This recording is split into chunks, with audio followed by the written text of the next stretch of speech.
We tell ourselves we know our neighbors. We exchange quick smiles and polite nods, living our lives parallel to theirs, but never truly intersecting.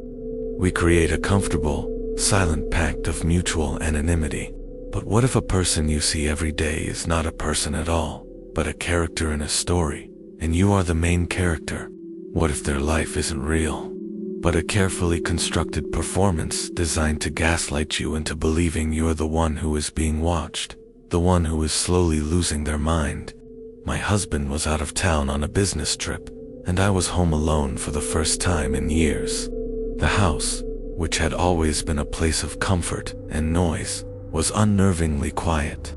A fierce storm had rolled in, and the sound of the rain against the window was a constant, rhythmic beat. I was curled up on the couch, watching a movie, trying to ignore the profound, suffocating silence of the house. The wrongness was the feeling of being watched, a strange, persistent sensation that I couldn't shake. I would look up from the movie, my heart pounding, and the house would be still. The shadows long and eerie, and the feeling would pass, only to return a few minutes later, stronger than before. The flickering light began just after midnight. It was a soft, rhythmic glow, a slow, deliberate pulse of light that seemed to be coming from the house directly across the street. My neighbor, an old man I had never spoken to, a quiet, unassuming man who kept to himself, had a faulty neon sign in his front window. I had seen it before, a small constant flicker that I had dismissed as a quirk of an old building. But tonight, the flicker was different. It was no longer a random flicker. It was a rhythmic, deliberate beat that seemed to be a message. A series of long and short pulses that were a terrifying, silent code. My heart began to pound in my chest, a frantic drum against my ribs. I tried to rationalize it, to tell myself it was a hallucination, a trick of the mind, but the light was too rhythmic, too intentional. It had a strange, purposeful quality to it, a slow, methodical beat that was too unsettling to ignore. It would pulse for a few minutes, and then stop again, only to resume again a few minutes later, a little closer, a little more insistent. My paranoia built to a fever pitch. The flickering light, which had once been a faint, distant sound, was now a constant, low drone that seemed to be coming from the house itself. The light was a ghost in my mind, a constant, maddening chorus of 1,000 voices, all speaking at once, all telling a terrifying, fragmented story of a life that was created, and a life that was lost. I started to hear a new sound, a low, guttural growl that seemed to be coming from the woods just outside the house.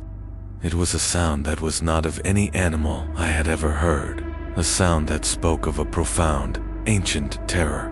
The growl and the flickering light became a chorus of 1,000 voices, all speaking at once, all telling a terrifying, fragmented story of a life that was created and a life that was lost. The house's walls seemed to be pulsing with a malevolent energy, a rhythmic beat that was the heartbeat of the house itself. The shadows in the living room began to move on their own, to writhe and stretch into grotesque, human-like shapes. I felt a cold, physical touch on my arm, and I saw a fleeting reflection of an old-fashioned person in a puddle of water, a ghostly, terrified face that was gone as quickly as it appeared. The flickering light and the growl were now a deafening, frantic shriek, a terrifying chorus of 1,000 tiny, desperate voices. The house's walls began to move, its furniture twisting and turning, its shadows flying through the air. The flickering light and the growl are a deafening shriek, and I realize the house is not a place of comfort. It is a place of despair, and the entity is here to feed on me, to consume my fear and my anguish, to make me a part of its eternal, horrifying cycle. The final hour was a terrifying descent into madness. The flickering light was a constant, deafening chorus, 1,000 voices, all speaking at once, a torrent of despair and anguish that was drowning out my own thoughts. The front door began to slam on its own, the sound a deafening, rhythmic beat that was a countdown to a climax I didn't want to be a part of. The shadows from the house began to coalesce into a single, massive, amorphous shape, a living, breathing entity of pure despair. The growl was a deafening shriek, and I realized the house is not a place of comfort. It is a place of despair, and the entity is here to feed on me, to consume my fear and my anguish, to make me a part of its eternal, horrifying cycle. The creature emerges from the woods, a tall, impossibly thin figure with long, spindly limbs. Its face is a terrifying collection of clicking mandibles, and its eyes are a burning, malevolent red. The creature begins to move toward us, its movements a terrifying, silent, and fluid dance. I ran. I didn't stop until I was out of the house, out in the cold, rainy night. I never looked back. The experience left me with a lasting, profound sense of trauma. The flickering light on the window, a ghost in my own mind, is a constant companion. I can no longer be in the woods at night, and the sound of a simple flickering light is enough to send a shiver of cold dread down my spine. The house is still there, a massive brick structure that is a silent monument to a living evil. And I know, with a cold, lasting dread, that the despair is still there, waiting for its next visitor, a new person to become a part of the despair.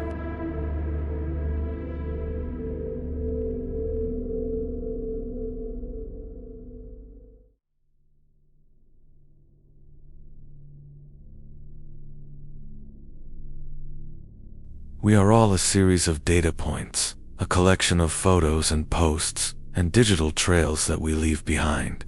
We think we have control over our digital lives, that the person we present to the world is the one we want them to see. But sometimes, a complete stranger is the one who truly knows us, who has collected every detail, every snapshot, every fleeting moment of our lives.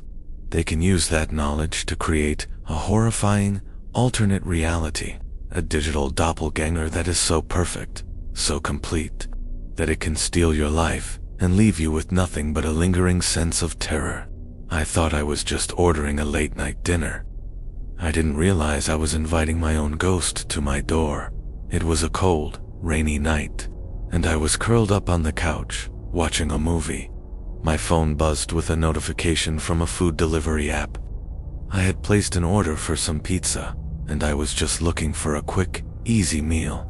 The app showed me the name and profile picture of the person who was delivering my food. His name was Marc, and his picture was me. Not a similar face, not a vague resemblance, but my face. A shockingly perfect, beautiful, high-quality photo of my own face, smiling back at me from the app. My heart stopped. It was a flawless picture, the kind you'd see in a professional headshot, and it was a picture I didn't remember taking. My mind raced, trying to find a rational explanation. It must be a glitch, a bug in the app, a cruel, elaborate joke. I was terrified, but also morbidly curious. I kept staring at the screen, at the ghost of myself, my own face wearing a smile that felt utterly foreign. The delivery driver arrived a few minutes later, and it was a completely different person. A normal, average man in his late 20s, with brown hair and a polite, neutral expression. He handed me the pizza, and our transaction was quick and uneventful. I was so relieved that I almost forgot to check the food. But as I closed the door, a new sense of unease washed over me. The profile picture was still there, a perfect replica of myself, smiling back at me from the app. The clicking sound from the sound design, a constant, low reminder of a camera shutter, began to echo in my mind. It was a sound that was not in the room, but in my head, a terrifying, incessant clicking that was the soundtrack to my burgeoning paranoia. The haunting began with the notifications. My phone started to receive messages from a new, unknown number. The messages are about her food, her order, her life. They are from the delivery driver, but the name on the profile is her own. And the profile picture is a new photo of her, taken from inside her home, just moments ago. My heart would pound in my chest every time I heard the notification tone. The messages are a torrent of gaslighting and menace, all of them in a friendly, conversational tone. "I hope you like your pizza," one of them read. "I saw you were watching a movie. I hope you're enjoying it. I saw you get a text from your mom. You should call her back." The messages were a constant, terrifying reminder that I was not alone. My paranoia built to a fever pitch. I locked myself in my apartment, the blinds drawn tight, and I began searching my phone for a sign, any sign, that I was not insane. I went back to the app, to the delivery driver's profile, and I saw a horrifying new detail. His profile was no longer just a single picture of me. It was a gallery, a collection of photos of me, a curated timeline of a life that was stolen. There were pictures of me walking my dog, a shot of me at a coffee shop, a picture of me in a library, all of them taken from a distance, without my knowledge. The photos are a disturbing collection, a silent, terrifying testament to the fact that my life was no longer my own. The clicking sound from the sound design was deafening now, a maddening, relentless beat that was a countdown to a climax I didn't want to be a part of. The smiling face in the photos, the ghost of myself, was a constant, haunting reminder that my identity was no longer my own. The climax came in the middle of the night. I received a final, terrifying text from the delivery app. A message from the driver that simply said, "You can't hide from me, I'm already you." A slow, deliberate, rhythmic knock came from the front door. It wasn't a friendly knock. It was a percussive, final sound. The sound of a door being opened, slowly, deliberately. The sound of footsteps, slow and heavy, coming into the apartment. I was frozen in terror, hiding in the closet, the phone in my hand, the profile picture of myself, a silent, terrifying centerpiece to a story that was now a part of my life. The footsteps stopped outside the closet door, and a voice, my own voice, but with a chilling, robotic stillness, whispered my name. "I'm here," it said. I looked through the crack in the closet door, and it was me. Not the driver, but a perfect, terrifying replica of myself. Standing in the middle of my living room, my own face, wearing a smile that was a mask of pure malice. I managed to escape, screaming, running out of the apartment in a blind panic. I didn't stop until I was miles away. The police found nothing. The apartment was empty, the food was gone, and the delivery driver's profile had been deleted. The experience left me with a lasting, profound sense of trauma. I can no longer look at my own reflection without a profound sense of fear. The person who stole my life is still out there, and the narrator is left with the terrifying knowledge that her identity is no longer her own, and the life she once had is now a performance for a person who is wearing her face. The clicking of a camera shutter is a constant reminder of the moment my life was stolen, and the knowledge that the person who took it is still out there, living a life that was mine, is a fear that will never leave me.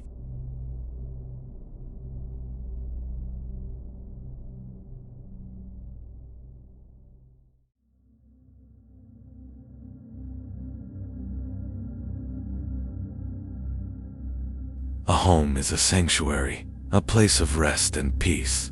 But what if a home is a kind of trap, a stage where you are the only actor, and the script is being written by a couple of people who are watching your every move? I was on a solo trip, looking to escape my stressful life. I found a beautiful, remote cabin on Airbnb, a place with a perfect rating and a pair of seemingly friendly hosts. I didn't realize I was renting a prison, and the guards were a couple who were always watching. The listing was for a gorgeous secluded cabin, nestled in a quiet forest.